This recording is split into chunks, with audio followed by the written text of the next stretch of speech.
बेकायदा आणि सक्तीच्या धर्मांतराला आळा घालण्याच्या हेतूने राज्य सरकारने विधिमंडळात मंजूर केलेल्या महाराष्ट्र धर्मस्वातंत्र्य कायदा या सक्तीच्या धर्मांतर विरोधी कायद्याला राष्ट्रपती द्रौपदी मुर्मू यांनी मंजुरी दिली आहे.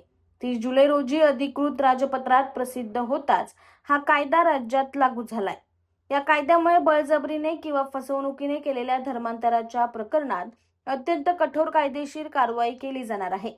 राज्यपाल जिष्णू देववर्मा यांनी 6 एप्रिलला या विधेयकावर शिक्कामोर्तब केलं होतं. त्यानंतर अंतिम मान्यतेसाठी ते राष्ट्रपतीकडे पाठवण्यात आले होते. राष्ट्रपतीच्या स्वाक्षरीनंतर हा कायदा राजपत्रात प्रसिद्ध करण्यात आलाय. नव्या कायद्यानुसार बळजबरी, फसवणूक, आमिष, चुकीची माहिती देणे किंवा केवळ लग्नाचे खोटे आश्वासन देऊन धर्मांतर करण्यावर पूर्णतः बंदी घालण्यात आली आहे. कोणत्याही व्यक्तीला स्वेच्छेने धर्मांतर करायचे असल्यास धर्मांतराच्या 60 दिवस आधी जिल्हा दंडाधिकाऱ्यांना लेखी पूर्वसूचना देणे अनिवार्य करण्यात आले आहे. कायद्याचे उल्लंघन केल्यास 7 वर्षापर्यंतच्या तुरुंगवासाची आणि 1 लाख रुपयापर्यंतच्या दंडाची तरतूद करण्यात आली. गुन्ह्याची पुनरावृत्ती करणाऱ्यास 10 वर्षापर्यंतच्या शिक्षेला सामोरे जावे लागू शकते.